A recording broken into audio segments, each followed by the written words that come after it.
Salut à toutes et à tous, c'est Flags et on se retrouve aujourd'hui pour mon premier live commentary sur ma chaîne YouTube. Donc c'est vraiment quelque chose que j'attendais avant de vous faire le temps que je m'améliore un petit peu. Donc je suis en mode bonus, donc avec que la carte Nuketown 2025. Donc forcément je suis sur Nuketown 2025, donc en démolition. Je suis tombée sur de la démolition, mais c'est pas un mode qui me déplaît vraiment.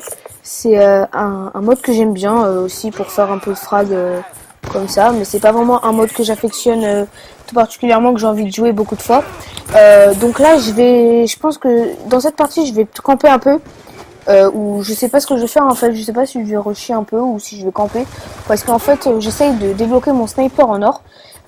Il me manque énormément de sanguinaires à faire, il m'en manque je crois 9 avant de débloquer en or, donc j'ai galéré déjà à faire un seul sanguinaire, alors vous imaginez 9, moi j'imagine même pas. Donc déjà là là je viens de faire un petit quickscope, pardon, je bafouille.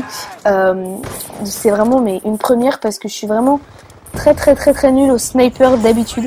Je sais pas ce qui m'arrive aujourd'hui, là j'ai la rage au ventre, mais là je pense que je suis chaud aujourd'hui. J'ai choisi le bon jour pour faire un petit gameplay. Donc voilà, donc je vais vous expliquer un petit peu. Donc mon arme, bah, j'ai tout simplement le DSR 50 bien sûr, avec processeur balistique et chargeur rapide. Donc en camouflage Ronin, je pense que vous l'avez tous vu. Enfin ceux qui regardent mes vidéos, je pense que vous l'avez vu. Alors je vous explique un peu si vous savez pas ce que c'est le camouflage Ronin. Bah, c'est le camouflage qui est juste avant le crâne. Le camouflage crâne. Donc il représente des samouraïs. J'ai remarqué ça quand je l'ai mis sur le balista. Bien sûr, je l'ai pas débloqué sur le balista, je l'ai mis en local quand j'avais plus d'abonnement live. Sachant que je suis pas un gros geek, donc c'est pour ça que j'ai pas mis de vidéo depuis à peu près un mois, 2 mois. C'est parce que je suis pas un gros geek et que je n'avais plus d'abonnement live, et c'est surtout parce que j'essayais de m'améliorer un peu plus avant de vous faire des gameplays, parce que si je me prétends être youtubeur avec des gameplays où je fais du 8.35, enfin faut pas abuser quand même. Je pense que le score que je vais faire là, ça va pas être un très bon score, mais je pense que je vais pas vous faire du 8.25. Là déjà, ça va, là je viens de faire quelques petites frags là. Donc bah, je vais essayer vraiment de vous faire un bon score, parce que je leur dis, mais je suis pas très fort à Call of Duty. Donc en même temps, je peux vous donner une raison, c'est que Black Ops 2 c'est le premier Call of Duty auquel j'ai joué, et puis je l'ai acheté en janvier Black Ops 2, donc j'ai pas pu vraiment jouer énormément parce que ma Xbox est chez ma mère, donc voilà, donc je peux pas jouer énormément. Donc voilà, donc, comme vous pouvez voir, je suis prestige 1 niveau 54, donc j'espère passer prestige 2 très bientôt. Donc il y en a qui aiment pas passer les prestiges, bah moi j'aime bien, parce qu'en fait moi je pense que c'est parce que je suis nouveau sur Black Ops 2 un petit peu, on peut dire ça comme ça. Je suis nouveau un peu sur Black Ops 2 et sur Call of Duty en général, parce que j'ai jamais vraiment joué un Call of Duty sauf Black Ops 2 comme je l'ai dit précédemment. Donc voilà, je vais tenter le pré-shot. Voilà, le pré-shot raté. Moi ça c'est vraiment, je pense que c'est vraiment frustrant de tenter le pré-shot, de bien camper pour le pré-shot, et ben non, jump shot raté, de tenter le pré-shot et de le rater. Je pense que c'est vraiment un truc qui est frustrant, et aussi de vouloir tuer quelqu'un mais que la personne qui est à côté de vous la tue à votre place.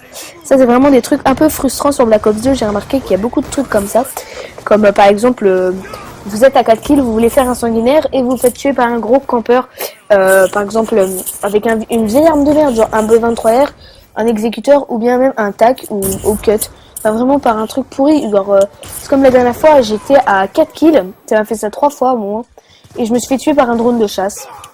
Ensuite, une autre fois 4 kills, je me suis fait tuer par un campeur qui était au cut, et une fois 4 kills, je me suis fait tuer par un gars sur Nuketown 2025 qui était juste en face. Je vais pas vous montrer, je vais pas me déconcentrer. Donc voilà, donc je pense que je vais rusher, je vais rusher, je pense, toute la partie, je vais pas trop camper. Du moins je vais essayer, parce que excuse-moi, mais moi je suis pas très fort, comme je l'ai dit. Je sais que je me répète beaucoup, là je dis que je suis pas très fort, voilà. Donc voilà, alors je vais vous expliquer en fait. Je vais bientôt vous faire mes vidéos que j'avais prévues, donc qui sont les vidéos de présentation et de découverte de map de pack Uprising, sachant que j'ai testé quelques maps. J'ai pas tout testé, j'ai pas testé par exemple encore. Donc je vais vous montrer un petit peu les gameplays. Moi, je vais vous dire, pour l'instant, ma map préférée, c'est Magma. Donc je vous explique un petit peu rapidement. Vous pouvez voir une vidéo sur YouTube, mais aussi vous pouvez attendre ma vidéo si vous voulez. Donc voilà, donc Magma, c'est une map qui est au Japon. Je sais plus quelle ville, ça s'appelle le Kyo, je sais pas quoi. Enfin, c'est un truc qui est vraiment ultra long à dire et super compliqué. Donc c'est au Japon où il y a un volcan en fait en éruption qui va projeter du magma partout. Donc vous aurez des sortes de rivières remplies de magma. Et donc c'est vraiment une très bonne map parce que vous avez plein de petits chemins et tout ça. Ensuite, encore, en fait, je vous explique pourquoi j'ai pas vraiment pu vraiment la tester entièrement. En fait, j'ai fait une partie sur encore, mais le problème, c'est que j'ai bugué. À savoir que j'ai pas une très très bonne connexion internet. Donc voilà. Donc j'ai bugué, mais j'ai vraiment bugué. Donc j'ai pas pu continuer. J'ai tout de suite quitté parce que j'en pouvais plus. Donc voilà. Alors bah je vais tester. Bah non, je peux pas faire le pré-shot parce que le pré-shot c'est au début. Donc voilà. Alors ensuite, la map studio, c'est une très bonne map. Une très belle et une très bonne map. Elle est vraiment super grande. Mais moi, ce que j'avais peur, c'était de pas m'y retrouver parce que j'ai vu le trailer quand même du nouveau pack Uprising. Et je me suis rendu compte que studio, il y avait beaucoup de trucs différents et qu'elle était vachement grande. Et quand j'ai joué dessus, j'ai été tout de suite rassurée parce qu'on s'y retrouve facilement.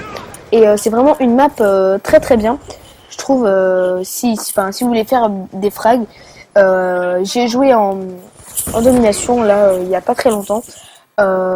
Sachant que je tourne la vidéo là aujourd'hui, le jour de la sortie du pack, hein, bien sûr le 16 avril, mardi 16 avril 2013. Donc je sais pas quel jour vous allez regarder cette vidéo. Donc voilà. Alors je pense que le pack, pardon.